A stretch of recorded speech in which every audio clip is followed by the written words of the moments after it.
Hey everybody, it's Tuesday. It's office hours. We're open for 20 minutes of business right here. Josh Tobat, Pro Principal of Memorial Pathway Academy in Garden ISD, Garden, USA. Welcoming everybody to a problem-solving show. So we got a bunch of educators here with years of experience, and let's go around the bend introducing each other. That guy right next to me, that guy in Massachusetts. Introduce yourself to everybody. Hey, I'm up north. I'm that polar bear tonight. There's no doubt about it. So, hey, my name is Dean Packard, principal of Charlton Middle School in Charlton, Massachusetts, one of the co-founders of Unlock the Middle. And Tuesday nights are just a great time for everybody to just come together, tackle a problem, and try to get a little better from each other's knowledge. So, real excited about here tonight. Let's kick it down to Cindy. Cindy's been on before. And Marcus, you've both been on before, but Yeah. Cindy, you're up first. All right, welcome everyone. My name is Cindy Ponce. I'm from El Paso, Texas, proud principal of Austin High School, and this is my 32nd year in education. All right.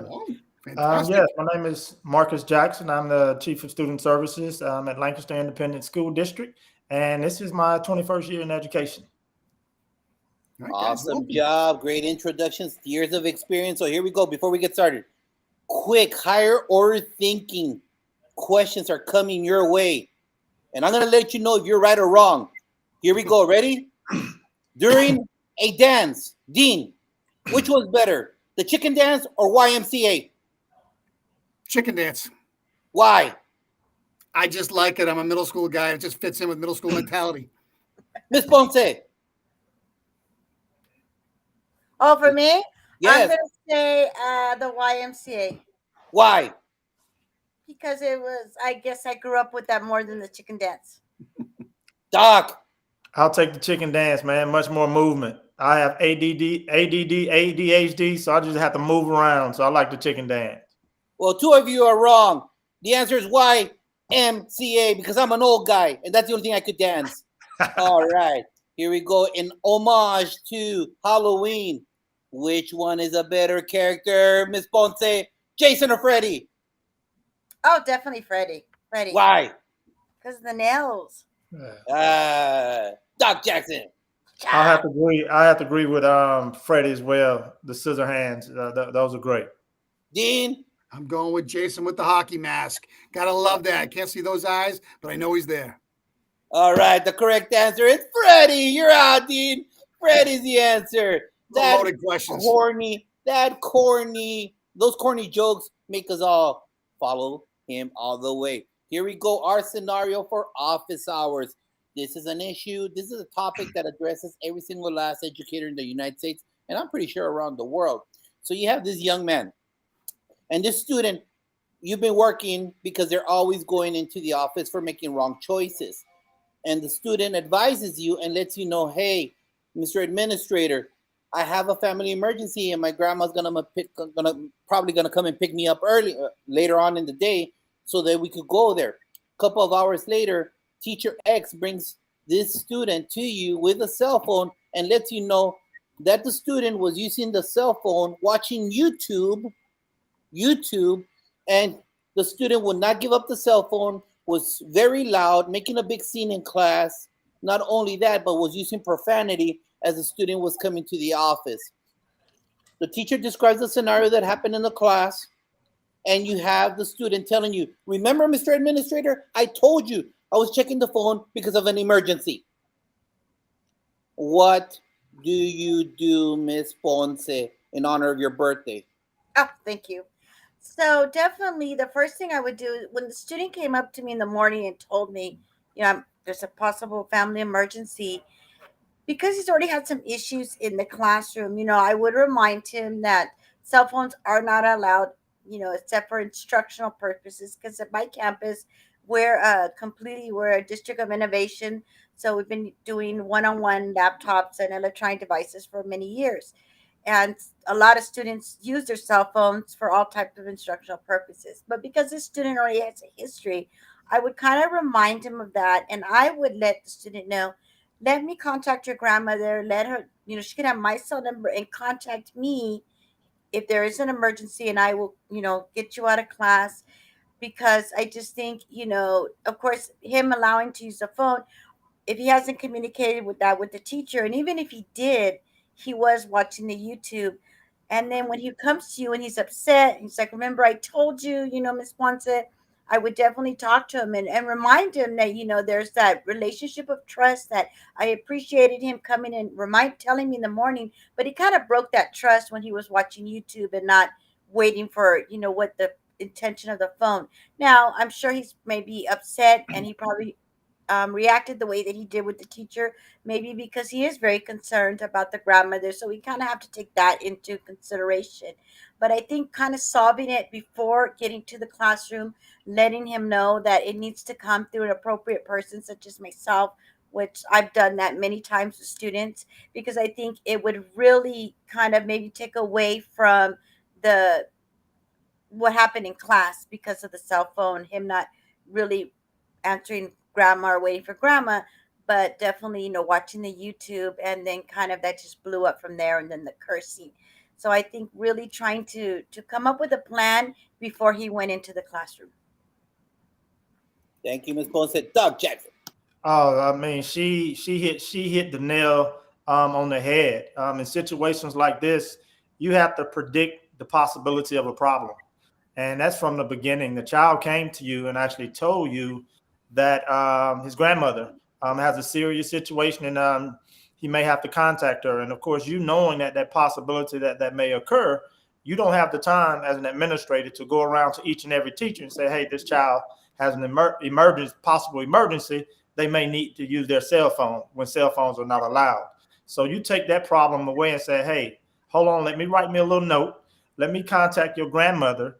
And it's imperative that you keep your cell phone off. And matter of fact, soon as she called me, I'm going to come personally and pull you out of class and actually allow you to speak with your grandmother, because she's going to notify me instead of you. I'm going to remind your grandmother of the policy that she's not allowed to call during the instructional day." And usually that nips it in the bud. In Right. regards to him being irate when he comes to the office, I have a little technique that I use where I just reach over to the student, and I simply say, "I understand how you feel. I understand you're upset right now. I understand how you feel. But hey, do me a favor. Give me the phone. I'll give it right back to you, but give it to me." And usually the 99.9% out of the time, the child simply pass that phone over to you, and you say, "Hey, come on, walk with me, man. We're just gonna sit down in the conference room and just cool off a little bit. No need for a punishment. No need for no maybe a counseling session where our kids learn how to control their anger." But that's how I usually handle situations like that, specifically with cell phones. And she hit the nail on the head from the beginning. You got to predict that possibility of that problem and eliminate it from the beginning. Dean. Well, I think both Cindy and Marcus, you guys nailed it right on the head. And being an administrator for the last 20 some odd years, this has never come up before, so I'm new at this. So I don't know how I'm going to answer. But what I will say is this: we have policies in place for a reason, and that's to protect the integrity of the learning in schools. And cell phones today, to me, they're the biggest. Yeah. They're the biggest issue. They really are, because no matter what you do, somehow those cell phones end up in the back pocket of these kids, and they're walking around with them because they're just instant connected. This is the world that they live in. But that class in particular, knowing that there was a problem, absolutely, Marcus, what you said, in the beginning, just make sure you address that problem right out of the chute. Make sure that child has a way to reach that grandmother. And it's hard. And it's hard to do it. 20, 22, 23 kids in a class and one kid with a cell phone out. It's just not going to work out for that child. I love the fact that you met him where he was with his issue. You brought it down, you cooled the temperature, and you allowed him to realize that it was okay, they made a mistake, and that you're going to move forward afterwards. But once you have that cell phone in your hand, you've controlled the situation. There's no doubt about that. But I would just say this, as we try to work through something like that, you got to organize and give your teachers the tools to be successful in moments like that, because they do come up. Have that early conversation with the teacher about the situation. Let that teacher know that first period class, and then having the grandmother call us. Absolutely, that's the only way to do that. But in the end, we got to find a way to get those cell phones out of their hands and get them back into learning. And we're not going to change that, guys. This is the world that they're growing up in right now, and it's so hard to say, okay, you can use that cell phone on the bus when you get off the bus in the morning until you get into your classrooms. Then you got to turn it off and put it away. Okay, we'll do that. It just doesn't happen. So it presents a bigger issue for all of us. But I love the fact that that child gave that cell phone over to you. 99.9% of the times, I'll get it handed to me as well. I'll have the conversation with the parent. The parent holds them accountable. They lose it for a week. They get it back. And then the whole cycle happens again because that social connectivity is so important to kids. Right. Josh. So the only thing I would add to that caveat is the next day is making sure that that kid's in my office, and then we're breaking down how we're not taking steps backwards in their progress. If the kid is working on becoming a better version of themselves, you give them the hey, good job, student A. You know, you came and you told me you were proactive. You know, that's great thinking. That's mature thinking.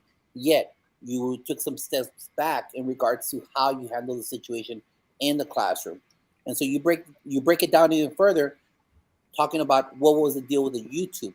And you spend that extra quality time, let's say another 10 minutes, 15 minutes, because once that student is connected with you, he's not going to take away an hour or 2 hours down the road with another behavior issue.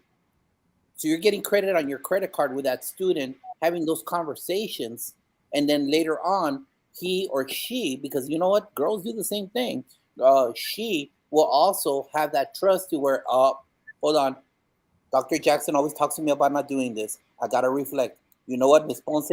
We had this talk. I better be chill. And then you know what? Kids will tell you this, Dean, and I'm pretty sure you face this. Kids will say, "I stayed calm because of you. Mm. I stayed calm because I remember what we talked about. That's the only reason I kept it cool." And you know what? That's about building the relationships. But you know what, Dean? Let's go. What's happening up there in the New England area with the cell phones in your region? What is your board policy? Well, ours is very simple. It's in our handbook that cell phones ought to be powered down and put in their lockers when they come into school. And now, however, teachers have the right to allow the phone to be in classes if they're using it for educational purposes. Now, that puts it all over the roadmap as far as I'm concerned, because some do, some don't. And until we have an all for one systemic approach to it, it's not going to work. Now, the bigger picture here, in 20 years, this is not going to be gone away. In 10 years, it's not going to be gone away. We're going to be dealing with this. So collectively, as adults and educators, we got to say, what is the best use of having this tool for kids in schools? Now, could you put a filter on? Could you block them so they can't go on to social media stuff? Of course you can. But something new comes up every day, and they're smarter than us because their world revolves around technology. Correct. So we got to embed it. We've got to meet it, and we got to give some trust, but hold kids, the consequences for the kids who don't do the right thing with it. And it takes time. It's not going to be solved overnight. What about in Lancaster?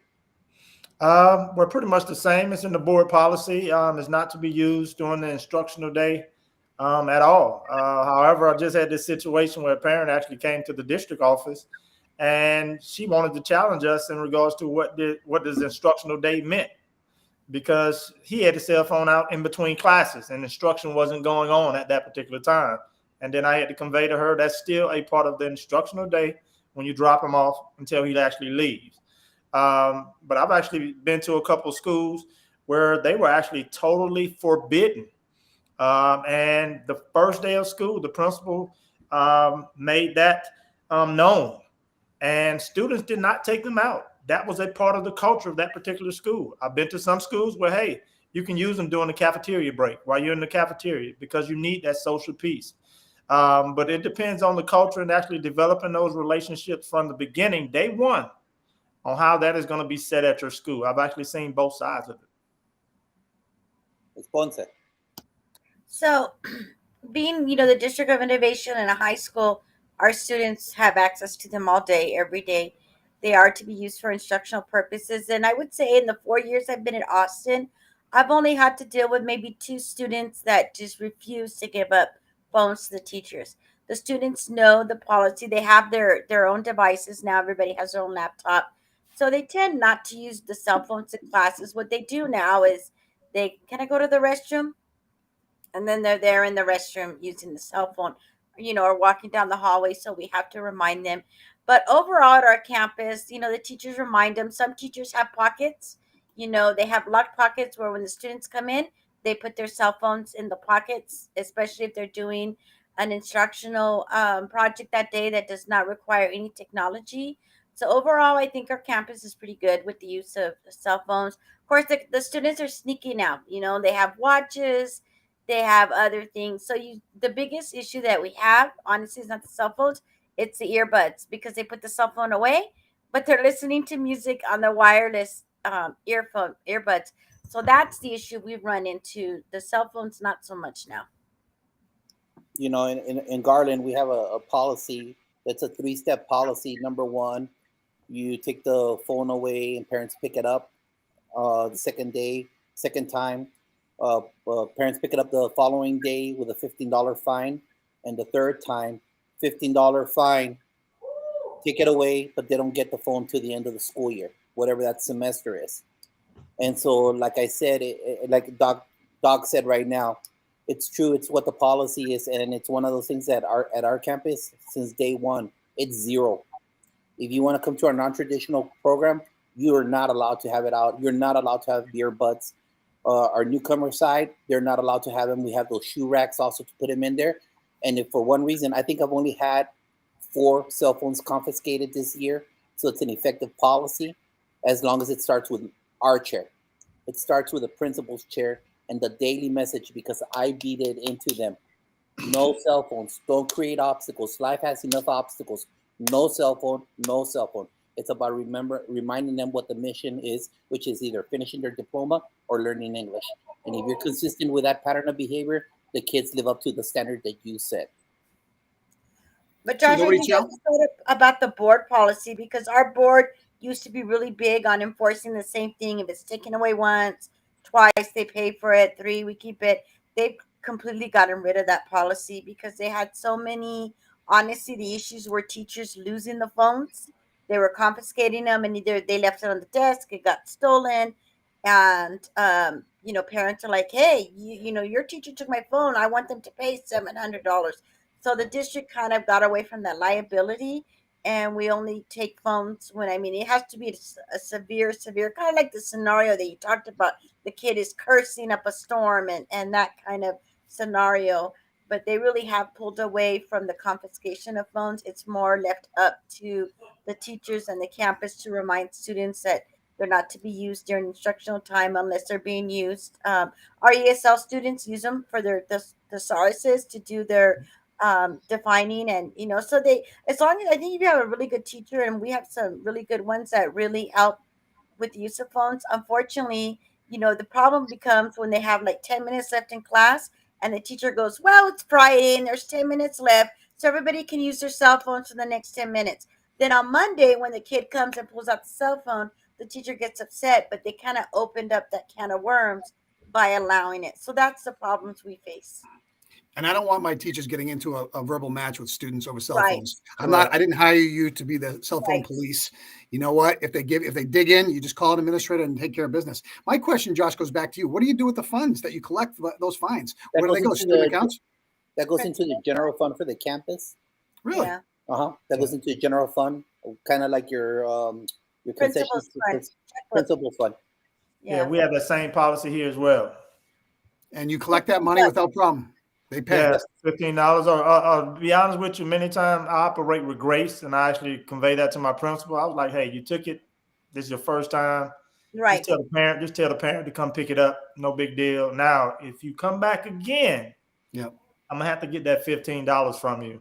But it's all about relationship and how you communicate effectively with people, and you got to respect the child as well. Hey, do me a huge favor, man. Keep your cell phone away. Put it in your book bag. I don't want to see it in again. Okay. And so that has worked a lot for me in regards to enforcing that cell phone policy. Josh, under a minute. All right.